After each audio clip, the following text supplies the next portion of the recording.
welcome to the Two Geeks and a Microphone podcast, your one-stop shop for television, movie, video games, comic books, book reviews, and more. Now, without further ado, here's Steven and Mike.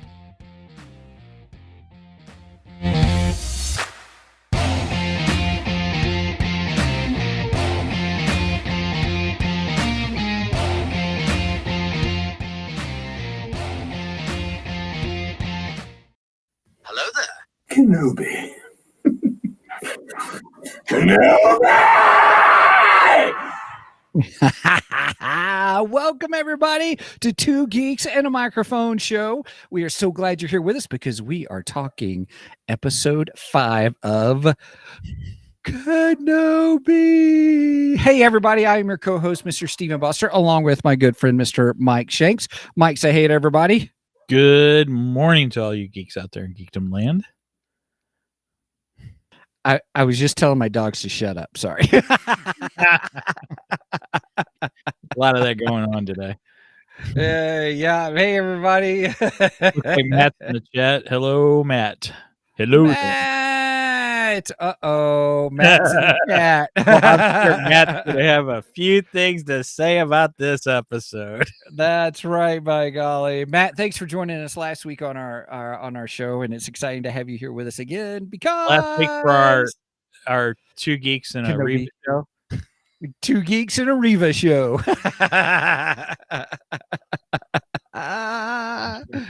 Well, everyone. Well, we are here today to talk about episode 5, the latest episode in the Disney Plus Obi Wan Kenobi series.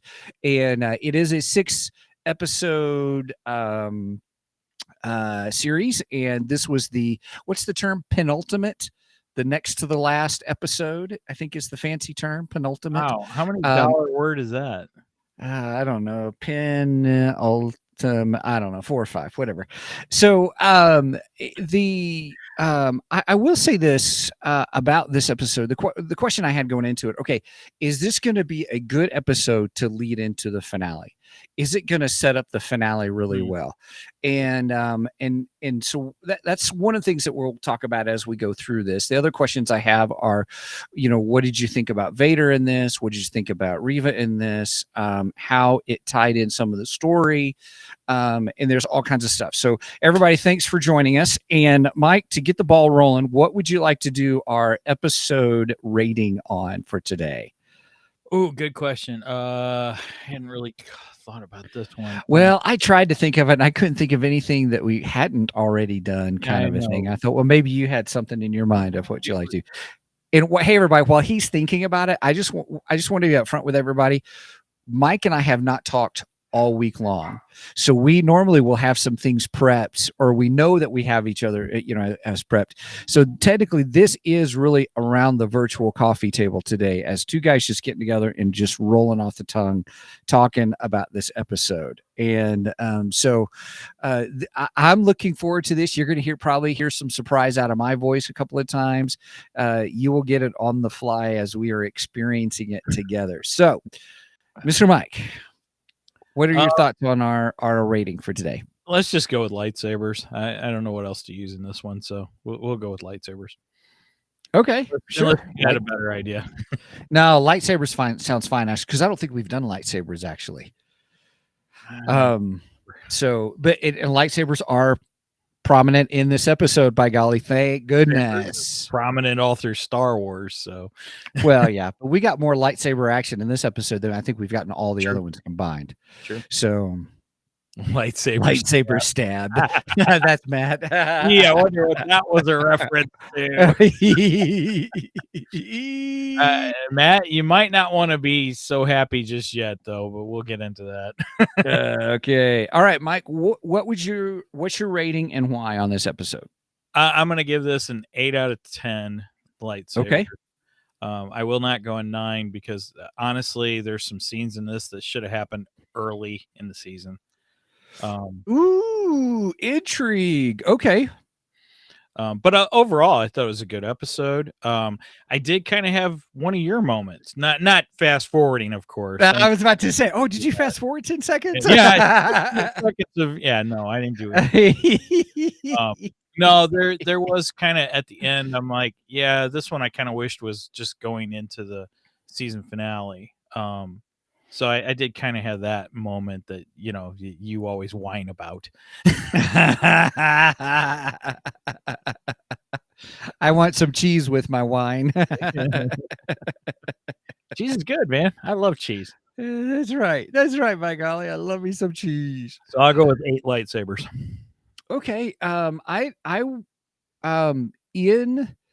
In these 5 episodes, this is my second favorite episode so far.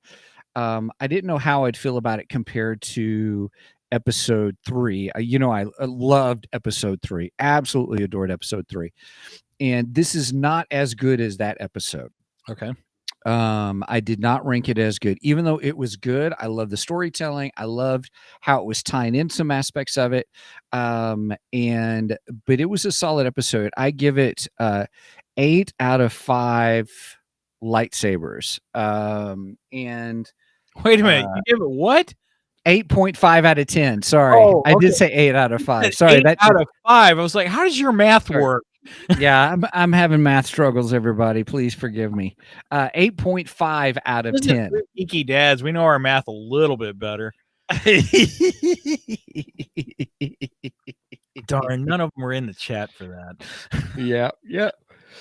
That's all right. They're busy guys. I would say, I give it a good 8.5 out of 10 lightsabers. Not as good as episode 3. Episode 3 was when we get to see Vader back, kind of a thing. But this episode did have some great Vader moments. Oh yeah, great Vader moments. Definitely. And I even liked how we got a call back to the Force Unleashed video game. The second. Incredible scene. Was it the second one or the first one? I can't remember. I think it was the game. I think that was the first. I think you're right, but it was great. It was great. It was fabulous, and we'll talk about that here in a few minutes, everybody. So we're just trying to be careful with spoilers, as to give our ratings. And then if you have not seen it yet, please go watch it. It is worth seeing. This is the normal point where I would say, hey, it's worth seeing in the theater, but it's not in the theater. But good night. This episode in the theater would have been good. It's funny you say that, because there are rumors out there that the Kenobi series is going to be shown in theaters, which I think would be awesome. I would go see it in a theater. Whoa, that's an all-day affair, though. Yeah, I don't care. I'll go see it. That's a lot of popcorn munching. Yeah, it's true. It's true. Hopefully there's a deal. Well, I mean, yeah, we got the refillable bucket, so Marcus Theater has a deal that you buy the certain bucket and then you can get free refills while you're there for the movie and stuff. So yeah, we're good. We'll have plenty of popcorn. Might have to sneak in some drinks and stuff. Right. Matt says select theaters only. Well, hopefully it's one around us. That's what I'm hoping. Right. I don't know if my Regal pass would work for that one. Hey, Aaron McCoy. Oh, nice. Aaron's in the Bible. Yep. Aaron is our Two Geeks philosopher. Yeah, that's right. He says, he asked the questions, do you think they should edit it down a bit for a theatrical release? Nope. Yeah. Nope. Steven wants to fast forward through it, so I've already seen this part. Fast forward. I already seen this part. I've seen all of them. Well, except for the sixth. Yeah. Well, I will say, when I watched it the second time this morning while doing dishes earlier this morning, I did fast forward to the parts I wanted to see. Well, yeah, but you're watching it a second time, so that's true. Yeah, right. I get that on a second watch. I don't think there's anything wrong with that necessarily. But we already proved that during Planet of the Apes, you skip stuff. They were just walking in the desert for half an hour. No, it wasn't for a half an hour. The movie's only an hour and like 40 minutes. It's not even 2 hours long, and you can't watch it. Oh my gosh! Hey, Anyway, everybody, we're not talking about Planet of the Apes right now. We're not. That's on our special supporter only podcast. It was a good episode. Anyway, sorry, I digress. So, theatrical release, that would be cool though to see in a theater though. Especially episode 5. Yes, I would love to see episode 5 in the theater. You betcha. Oh, that'd be almost like seeing Attack of the Clones again. I mean, Attack of the Clones is not my favorite, but there's some good scenes. And yeah. All right. All right, everybody, here we roll. We are going into spoilerific territory, okay? So spoilers from here on out. If you have not seen it, please stop and go watch it. Unless you don't care about spoilers, and here we go. So, Mike, your favorite part of this episode. What was your favorite part of this episode? Simple. Opening scene of the film, or opening scene of the episode. Anakin and Obi Wan dueling. Anakin and Obi Wan. Yeah, practice duel. Loved it. I thought the way the storytelling, whoever wrote this part of the story, and in the videoing of it, how they broke up that fight to go along with the current events was masterful. Loved it. Not just the current events, but it ties to Revenge of the Sith too, actually. It sure does. Yeah. Because I mean, if he would have listened to Obi-Wan, he could have won the duel, you know. Fantastic. Yeah. Loved it. But I've been waiting for this scene. I've been waiting. I said all along, you don't bring Hayden Christensen back just to throw the suit on him. I thought that would be dumb. And honestly, he hasn't been in the suit that much. He really hasn't. That's true. Yeah. They've had stunt actors do most of the suit work. So even that, he hasn't been in much. So my thinking was, you only bring him back to have callback episodes. And that's what this was. That's what I wanted. Now, that being said, okay, I still want a classic Clone Wars battle scene. I want Obi-Wan in the Jedi general armor, you know, the armor. I want that so badly, and I don't think I'm getting it. So I don't know if you're getting it or not. Yeah, I'm not. I know. Yep. Angie, hey.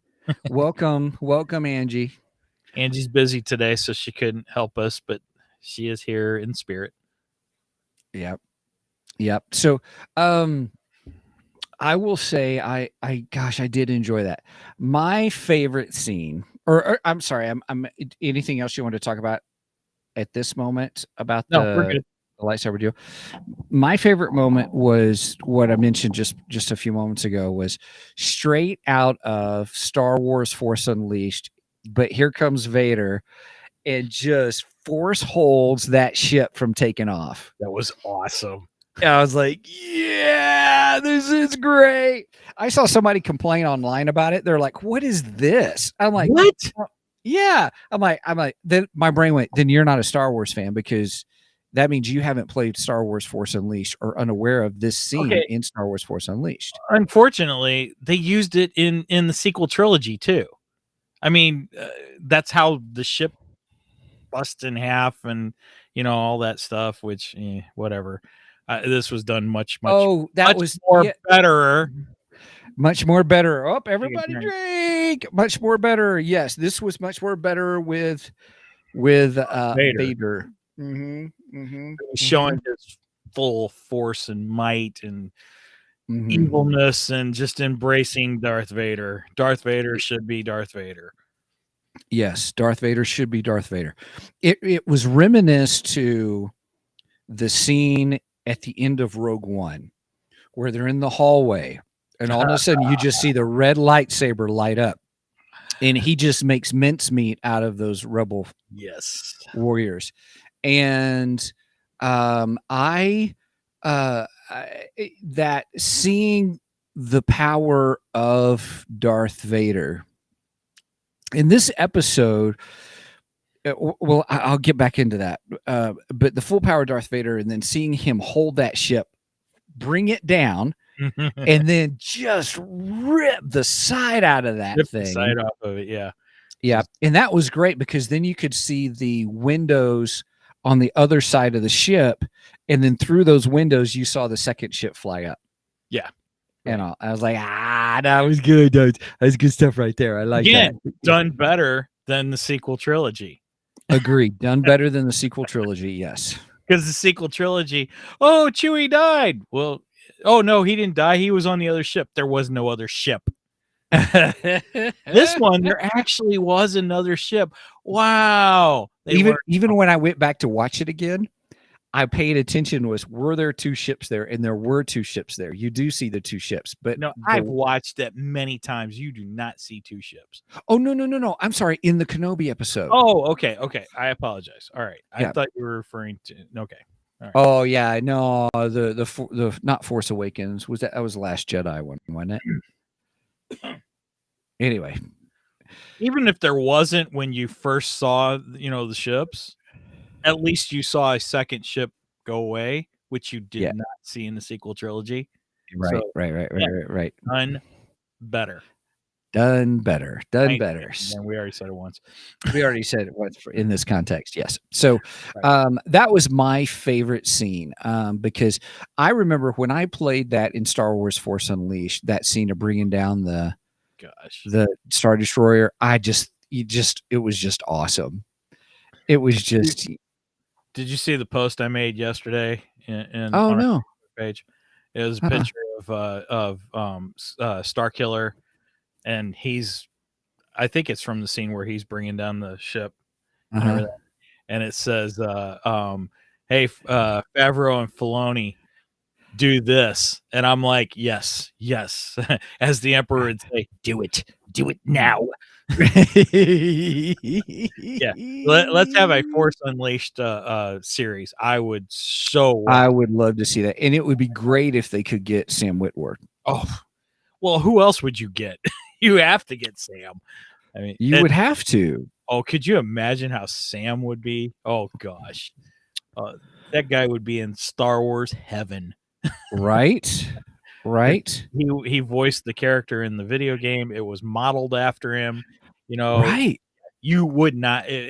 No fan would accept anybody else playing that part if they did a live action series of it.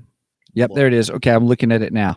I wonder if Filoni and Favreau are crazy enough to do this, and with the picture of Starkiller, that Starkiller with the double-handed blades, or two blades, excuse me.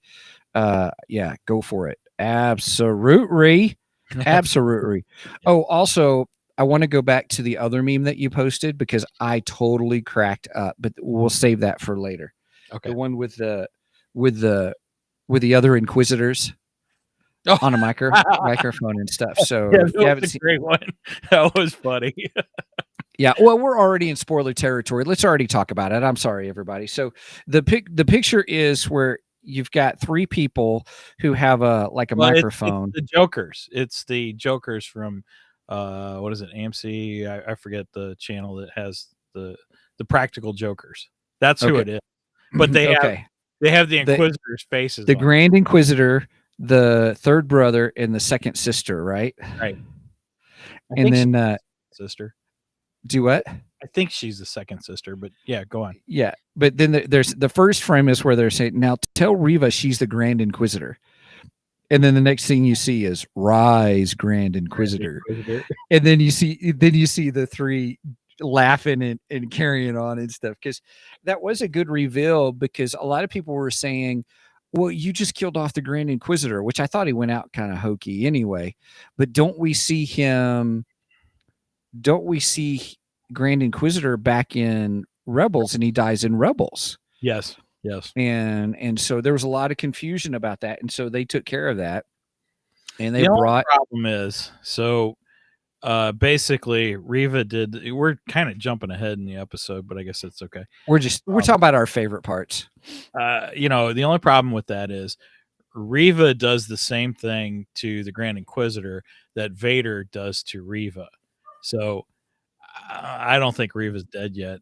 I don't think we're done with her. So Right. I honestly, there was a moment, and Matt, pay attention because you're gonna love this. There was a moment when Vader had her.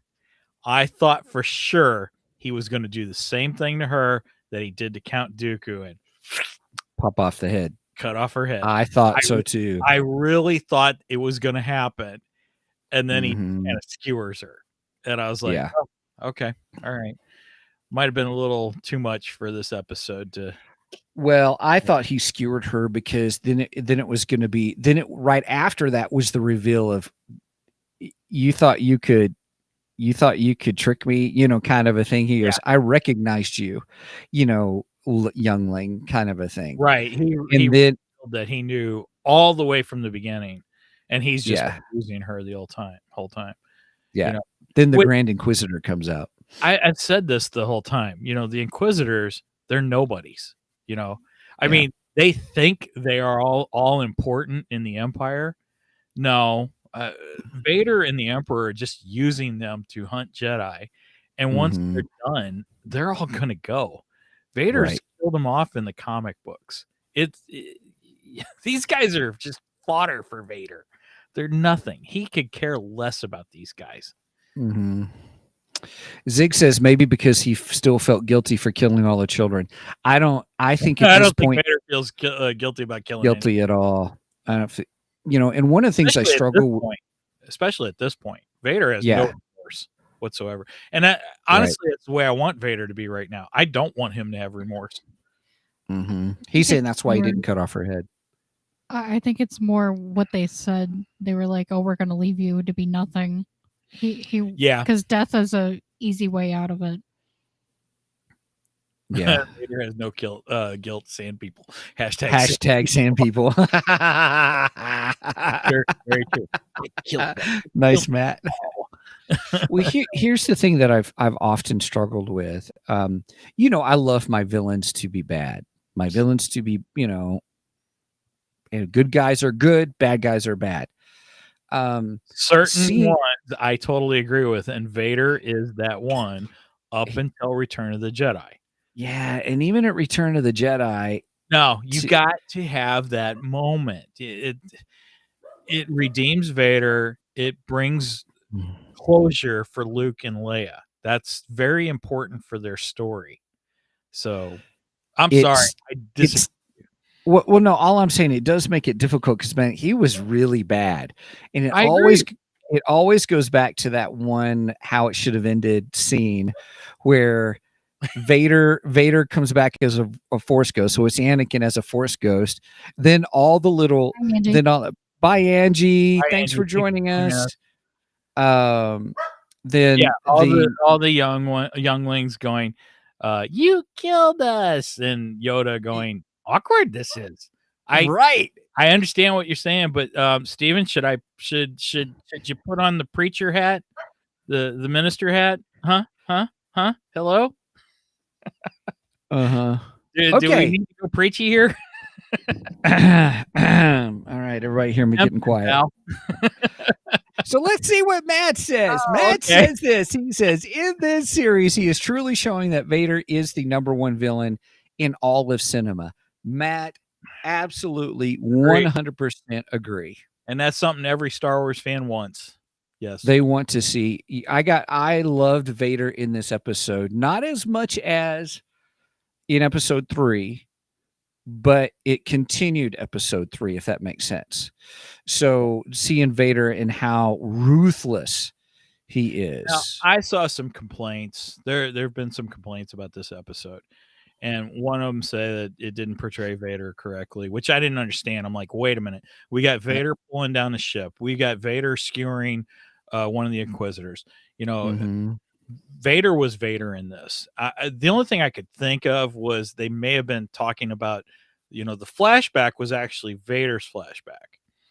And I have to admit, I figured the flashbacks would be Obi-Wan, not Vader. But this actually is very consistent with Darth Vader's character, especially if you read the books. Go back and read Lord of the Sith, which is an excellent book.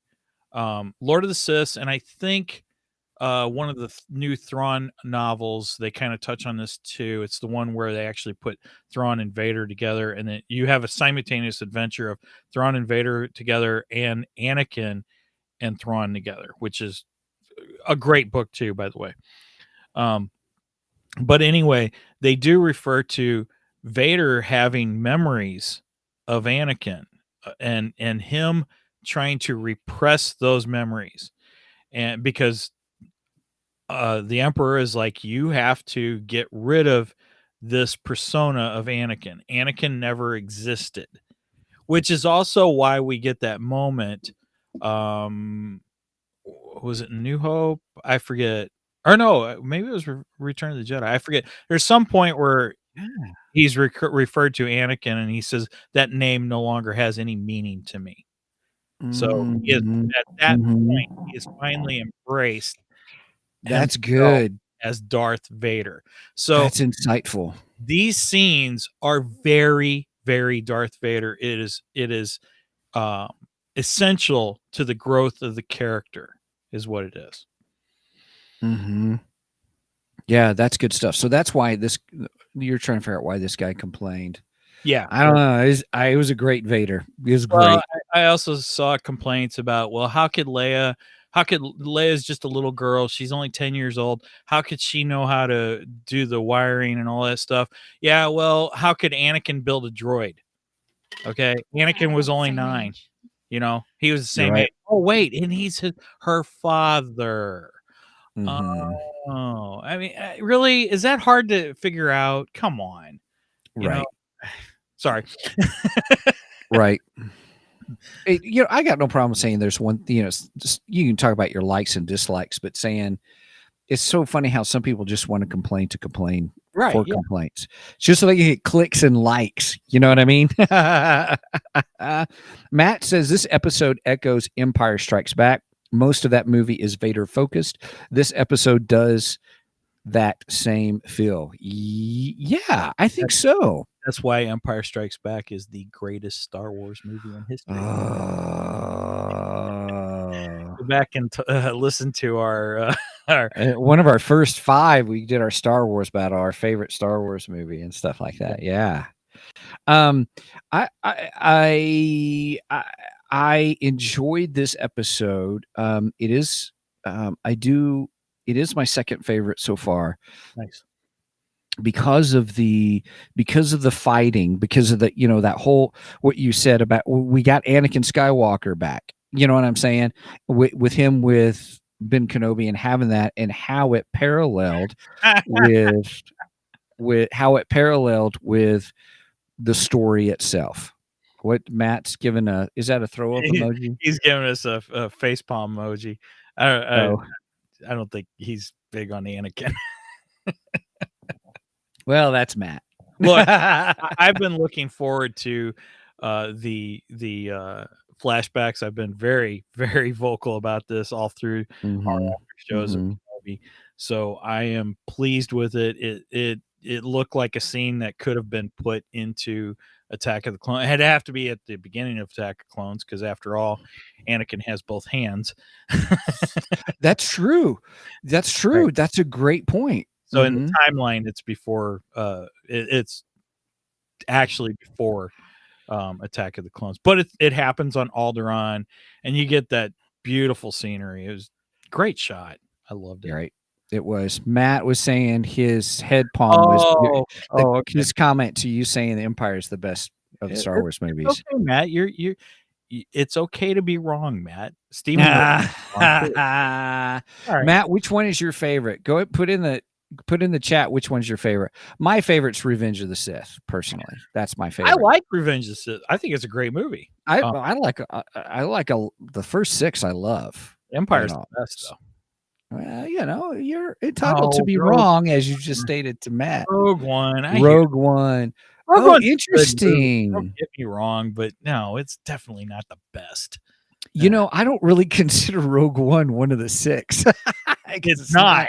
It's not, but okay. If that's your favorite Star Wars thing, okay, Matt, I'll give you this. That's all right. Rogue One is the best of the Disney era Star Wars films. How's that? I will give him that. I will not give it it's the best in the entire saga. So you like Rogue One better than Solo? Yeah, I think it's a better film. I still like Solo too. I think Solo's good. Solo's a fun movie. But anyway, we're not here to talk about Rogue One and Solo today. So no, but I will say Zig makes this comment. He said the scenes in the first episode makes the destruction of Alderaan. Okay, oh, I'm sorry. Go ahead. Sorry, go ahead. Just saying the destruction of Alderaan that much more sad. Zig, I agree with you because before when we got New Hope, we're like, oh, it's just a planet. We know there's a lot of people on there and Princess Leia's family. Okay. Oh, that's terrible. They blew up the whole planet. But I will say it did give more. You got to see the city. You got to see more people. So it gave a little bit more oomph to the fact that they destroyed the whole planet. Okay, I have to comment on this. Matt says, without that movie, the rest of Star Wars could not happen. I'm sorry, Matt. Star Wars was filmed in 1976, and it came out in the movies in 1977. Rogue One came out when?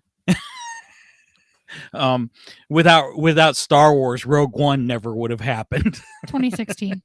Right. Sorry. That's all right. That's all right. That's all right. Anyway, all right. We're not here to argue about that. Yeah, stop it, you two. You guys do your own show if you guys want to. Things that don't waste my time. I'm here to talk about Obi Wan Kenobi because he's my favorite character. By golly, I'm just messing with you. No, oh, that's. I just had to address it. That's all. I know it's okay, Matt. We love it. We love it. No, we appreciate your opinions and stuff. You add some spice, even though they're wrong. It's okay though. All right. So now we're with Obi Wan Kenobi. What did you think about the whole thing about Reva? And because what happened with Reva or Reva, whatever, is you said there would be a redemption arc, and I disagreed with you. And so I saw this episode and I thought, okay, I really want to hear your opinion about all this. Well, my first thought going into the scene was, oh, I'm getting ready. It's going to happen. I'm going to hear Steven say those words I really like to hear him say. It didn't happen this episode. So, but do you think it's going to happen the next episode? I think it's still possible. She's not dead. I mean, she's not dead. And if the Inquisitor didn't die and he was stabbed the same way she was. Now, I got to say, going into that, there's been some talk about when she was a youngling and she was also there when Anakin slaughtered everyone. I didn't notice it, but they're claiming in that scene that he actually skewers her then as a youngling. And then she hides among the dead of her friends and actually survives. Now, I got to say, if that happened, because I didn't see it. I don't know. It looked like it was the same move and the whole same thing. Right. And I appreciate the filming that they didn't spend a whole lot of time seeing kids get slaughtered because that's why they put that disclaimer at the beginning. Sure, but I'm not. That's not what I'm going for though. What I'm saying is, if he stabbed her the same way as a child, there is no way she would have survived that as a child. I think that's completely unbelievable. I think that was bad story right in there. Yeah. Matt goes, my thoughts are she was never on the dark side. She was just revenge. If that is the idea, then Mike is wrong trying to help Steven. He's out to get you. I actually disagree with that statement. If she never was on the dark side, I know where you're headed. Why would she cut off that woman's hands? That was gruesome. Yeah. And I have a hard time with that. And even the other Inquisitors with her were wary of her doing that. Right. So I disagree. I think she has a bit of the dark side on her. Yes, she has different motives for her dark side antics, but right. I have to agree with that statement. Well, I was going to ask you this because I did have this question thinking about, is she really on the dark side or not? Different situation, Matt. Matt goes, Obi-Wan cut off Vader's hand. Total different situation though. Well, here's my thinking about what's the lore behind having a red lightsaber. Did the Inquisitors make their own lightsabers? Because don't they because of the dark side influence or taint the crystal? Yeah, according to the Ahsoka novel, the crystal actually bleeds, and that's why it turns red. And that's why you won't see a Sith with any different color other than red. So Right. yeah, I don't know that they actually build their lightsabers, because like a Jedi's training, part of their training is actually that they have to build a lightsaber. Yeah, I've never seen that in Sith lore. So the answer is I don't know 100%. That's okay. Well, there was that point, and then the other point about I was asking the question: is she really a Sith? Yeah, I mean, obviously she's an Inquisitor. I get it, but on that dark side, she isn't a Sith. She is well, not. I know, but she's an Inquisitor. But she's on the dark side. Yes, I agree. And the other thing that led is on the dark side. Yes. Yeah, but also when Yoda says, the whole famous line of, fear leads to, hate leads to suffering, kind of thing. One of my favorite lines in Star Wars, by the way. Yeah, and I think my thought process was because of her revenge and her hate towards Vader, that's really what's driving her to be on the dark side and to be able to pass as an Inquisitor. Right. I agree with you. That makes sense.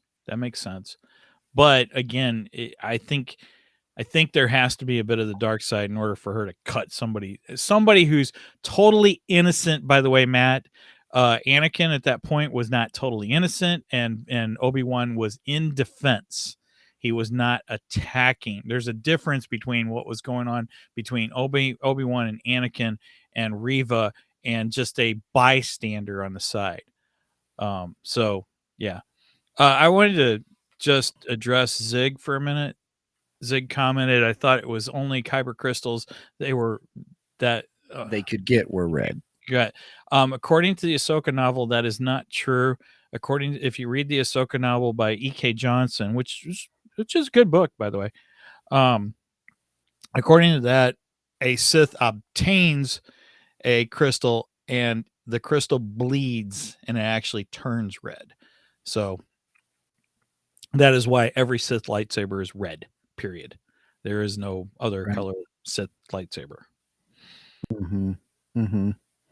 Sorry, my brain went back to the short stories, the Star Wars short stories. And when the first one where the one guy, the Ronin, pulled out his lightsaber and it was red and it surprised everybody, kind of a thing. That's where my brain went to. You're welcome, Zig. Glad if I can turn people on to books, great. Because there are some really good Star Wars novels. There's some not so good ones out there too, but I enjoy that one. I think that's a good novel. Yeah. Anyway, oh yeah, you were talking about the Ronin. Sorry. I was. Yeah, I was just saying that was kind of my favorite scene with it when he pulled out and it was a red lightsaber. That was kind of a twist that no one expected. And it's still kind of, is he a Sith? Is he not a Sith? Right. Yeah. There's that ambiguity there. So with Reva, going back to Reva. Yes. The fight between Vader and Reva was just continuing that awesomeness of Vader. Wait a minute. What fight? Right. Good call. Good call. He was toying with her. I mean, it was just... Yeah, it was like a cat with a mouse, Yeah. And then he put his claws into her. Oh, I love that. Yeah. Sorry. I loved it because it showed, again, it was continuing this awesome power of Vader. He in the beginning, he wasn't even using a lightsaber at all. Oh, no, of course not. He really didn't even need a lightsaber. Right. And then he used her lightsaber. Yeah, he broke it in half, and then okay, here's your half, and I'll take your other half. And that's another complaint I want to address. What's that? So I saw somebody complain. Oh, well, they gave Reva a double-bladed lightsaber just to make her like Darth Maul. All the Inquisitors have double-bladed lightsabers. This has been true all through Rebels when they were introduced. It's like, well, apparently you're not paying attention to Star Wars if you don't realize that all the Inquisitors already had double-bladed lightsabers. And I've commented on the double lightsaber because I hate their double-bladed lightsabers because they have that stupid little device that makes it spin like Darth Maul, and I've always called them dollar store Darth Mauls. Wannabe Darth Mauls. I just liked them because it allowed them to have like this little helicopter power. I'm glad they didn't do that in live action. That was stupid. That was just dumb. But yeah, I always looked at it as, oh, you guys are trying to mimic Darth Maul, and it just makes Darth Maul that much more awesome. Right. Much more awesomer. That's right. I'm going to drink on that one. All right. All right. Well, okay. What other stuff did you like, or what did you not like about this episode? We haven't talked a lot about Kenobi in the Kenobi episode. Right. And I think we're seeing the growth of Obi Wan's character in here too. He starts to take charge with the people, and he's telling them what to do. And I mean, we're seeing that Obi Wan general come back out. Right, we're seeing the general coming back out, and just the mentor Obi Wan start to make an appearance. So I thought that was good because I felt there was a little growth with the Obi Wan character. We're coming out of the broken Obi Wan. Yeah, the series started off with him. It almost seemed like he didn't really have the powers that he once had. But this episode, you got to see him deflect the lasers. You got to see him push Reva when she opened the door, and then he pushed her way back with the Force. I mean, almost through the whole garrison of guards there. So you got to see. It's like he's getting more in tune back with the Force again. Right now. I have mixed emotions about him coming out and just basically giving himself up. I got mixed emotions because, I mean, Luke did that too. Luke gave himself up in Return of the Jedi, and, things did work out. So, right. So, I mean, it can be said that, if you can, good things can come if you retreat, and that, or not retreat, but give yourself up. And I think we're going into that moment in episode 6. Now, not that I want this to be the Reva show, but I do have one complaint about Reva, not necessarily her, but when she stabs the door with her lightsaber, where Obi-Wan's behind, it kind of ticked me off because I felt it diminished Qui-Gon Jinn. Qui-Gon Jinn did the same thing episode 1, Phantom Menace episode 1, but it looked like Phantom of the Menace, it looked like it took more for Qui-Gon Jinn, a technically master Jedi who's had many years experience, and he was like kind of struggling to get the lightsaber through the huge blast door, and she made it look like, I don't know, a hot knife going through butter. And I had an issue with that. I didn't like. I'm like, I think you just kind of ruined the Qui-Gon Jinn moment. But it seemed quick that she just stuck it through and went down and threw the doors open and then blast, kind of a thing. What's going on? An upgrade to the lightsaber system. Maybe you're right, Matt. Maybe you're right. Maybe you're defending Reva, Matt. The one time. You thought that you guys were going to agree on something. Matt wants to argue with me. upgraded the lightsabers. That's why she was able to go through the big bolted door. Blast. Figured out how to get Matt to like Reva. I got to just start complaining about that's awesome. Anyway, so that's all I wanted to say about that. Sure. Where do you think we're headed from here? What do you think the finale is going to give us? Okay, I have mixed feelings about my prediction. Because I've been predicting all along, we're going to get the big, as Kathleen Kennedy described it, we're going to get the big rematch, which technically can't be a rematch unless you're talking about a rematch from Revenge of the Sith, I guess. Anyway, 90 minutes? Is that right? Next 90 minutes long? Nice. Cool. What?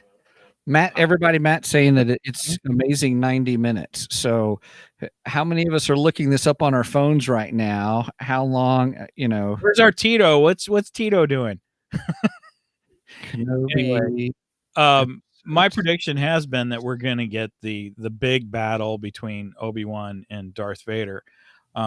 Which, I mean, part of me really wants, because who doesn't want to see Obi-Wan right? Darth Vader, But then there's part of me that goes, well, wait a minute, does that ruin that moment in A New Hope when Darth Vader says, when last we met, I was but the learner, but now I am the master. Right. Master of the evil, Darth. Does it ruin that moment? That's my only concern. So I hope they do it properly, and I hope it fits in with canon, and do not give me this whole you and your canon. Now we're talking Star Wars lore. So, and in my opinion, New Hope is more important movie than any Star Wars movie out there. Empire's the best, but as far as the importance goes, New Hope is the most important because it sets the ground for everything. Without New Hope, you have nothing. It is the cornerstone of Star Wars. So I'm just a little concerned. I'm hoping they do not break canon there. Yeah. Well, they'll probably make some. Kenobi will make some quip. You will always be the learner. Well, he did make that comment in the flashback. There was that comment in the flashback. Yeah, that you'll always be a Padawan. Right. Until you learn. Yes. Yes. So, I mean, there is that, but I think that proves that Kenobi, if there is a battle in episodes, which I'm positive there's going to be, that means that Kenobi has to win that battle in some way. I mean, he obviously can't destroy Vader, but he has to come out on top on that battle. So it'll be interesting how they handle that. Yeah. Everybody, Zig says the Obi-Wan series proves Owen and Beru Lars are the heroes of the Skywalker saga. Yeah, and until they get burned in episode 4, right?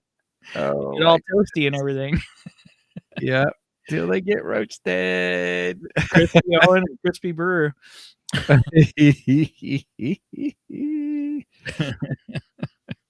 It's kind of a bummer. It's kind of like that whole thing that we were talking about earlier about Alderaan and getting to know some of the people at Alderaan that makes episode 4 when they blow up Alderaan, that more specific. Well, now we're getting to see Owen and Beru Lars, more about them, and so it makes again that in the same movie in New Hope a little more tragic when they're all crispified Kentucky Fried Chickened outside of their home. So I'm just saying. I do like extra crispy, by the way. I love extra crispy. Extra crispy is awesome.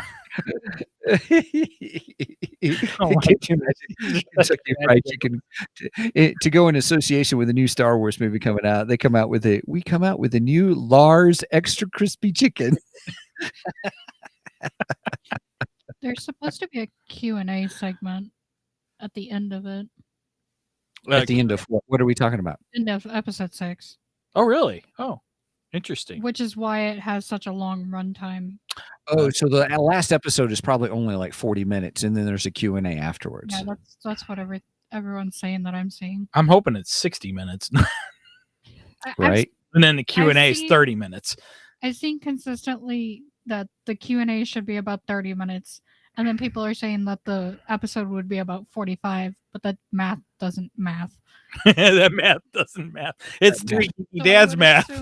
I would assume, if anything, we would probably get an hour. Yeah, because it's not like Disney Plus takes breaks. So right. Yeah, I think right. I think it would be 60 minutes of runtime, unless of course they're cutting off credits and stuff like that.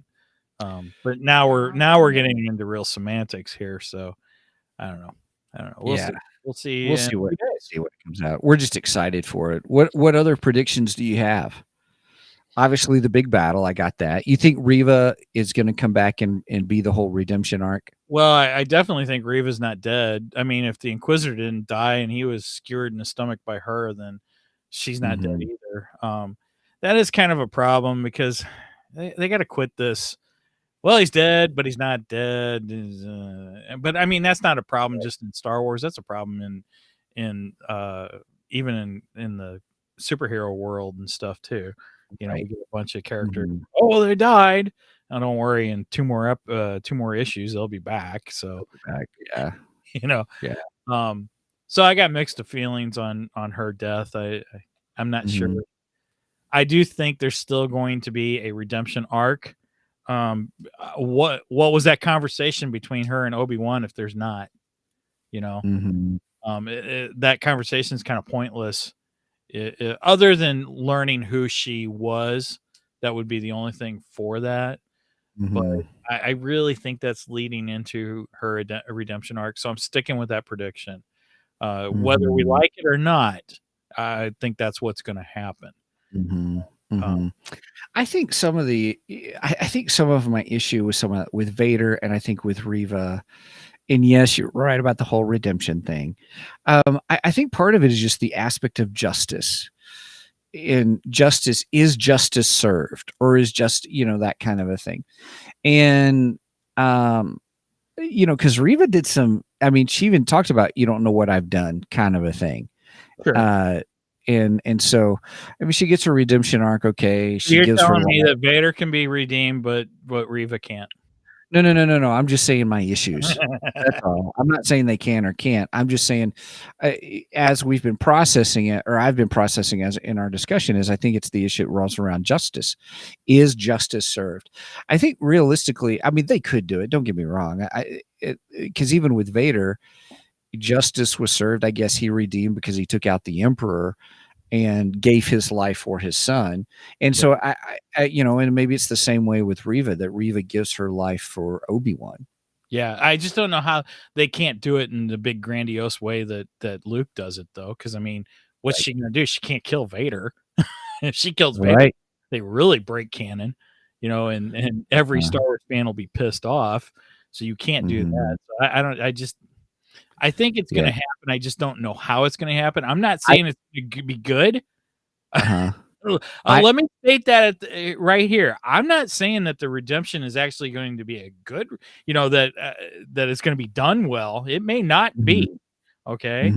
I'm just saying I believe that's what's going to happen. I think that's what they've built up to. I do want to address, Matt says, okay, but the same dabbing killed Qui-Gon. Agreed. You're right. But the problem still is they did the same thing to the Inquisitor, and we knew the Inquisitor wasn't dead, so I don't think she's dead. Right.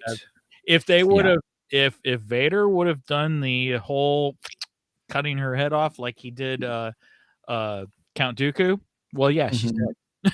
There's no coming back from having your head cut. Unless somebody's walking around with it in a jar. Yeah.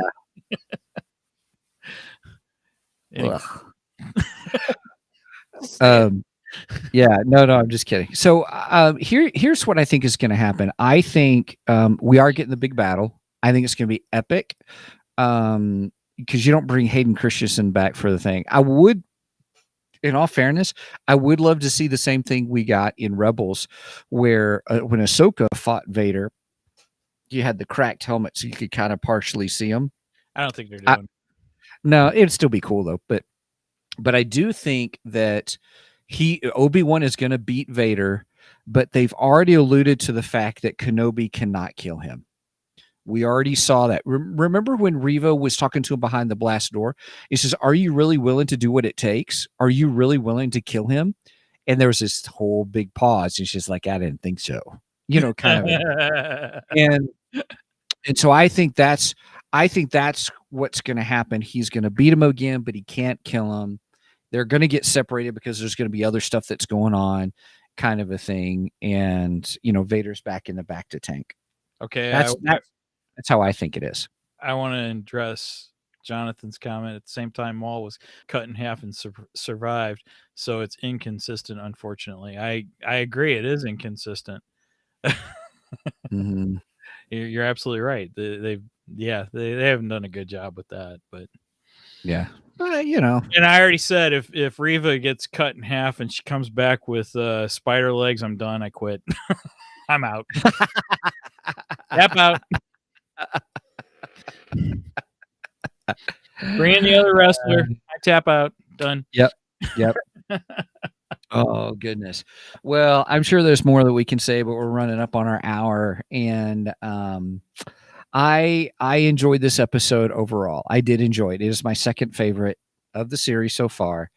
And actually, it may end up becoming my favorite because I'll probably watch. You better wait for the season finale before you say that. I'm sorry. Let me rephrase that. I'll probably like it better than episode 3 because there was eventually because I'll probably watch more. I'll rewatch more of 5 than I will of 3, if that makes sense. So because there are a lot of great sequences in this. The as you stated, the fight sequence between Anakin and Obi-Wan, the fight sequence with Reva and Vader pulling down the ship. I mean, there's just some great force sequences. Yeah, amazing. I could just watch that scene over and over again. Right. Yep. Again, skippers. Let's Filoni and Favreau. You need to do the Force Unleashed. Let's do it. Just do it. Right. Yeah. Ooh, Aaron says he thinks it's the best so far. Wow. Okay. I can see that, Aaron. I totally can see that. Absolutely. Yeah. Mm-hmm. I think if you take the Vader scenes alone and you add in the Anakin flashback, yeah, man, those Vader scenes are just amazing. I love it. Mm-hmm. Every time he's on screen, it's like, yes, Darth Vader. Right. So, yeah. Yay.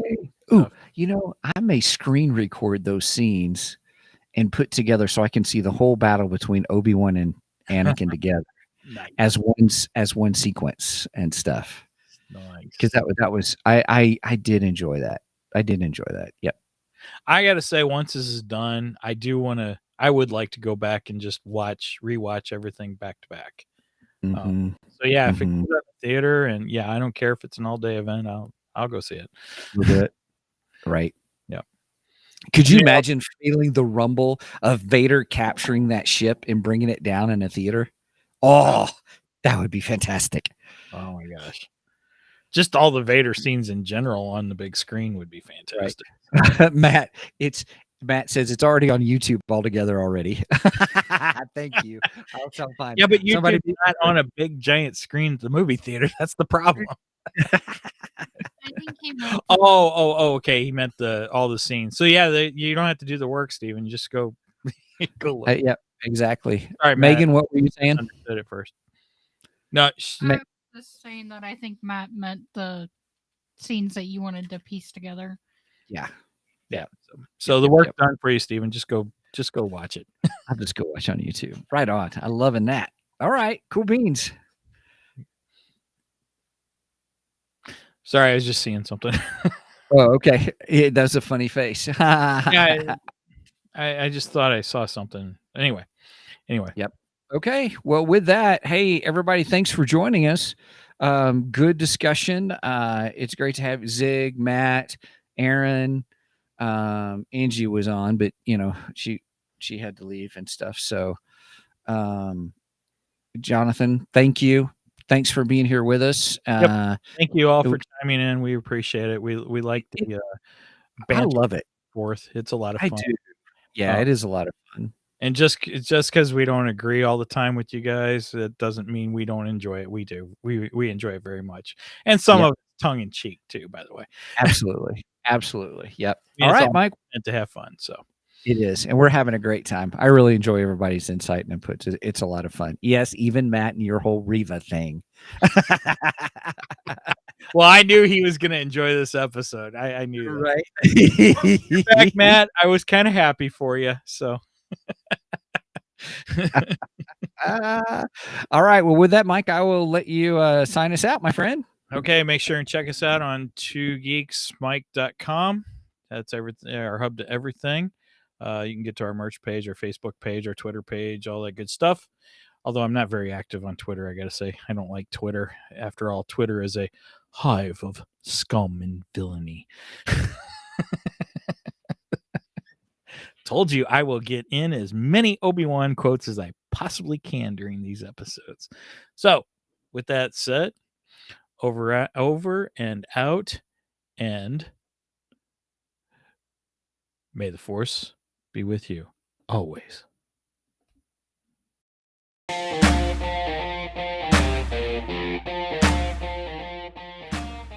Thank you for joining us today on the Two Geeks and a Microphone podcast. Tune in next week when we will have more news and reviews. Until then,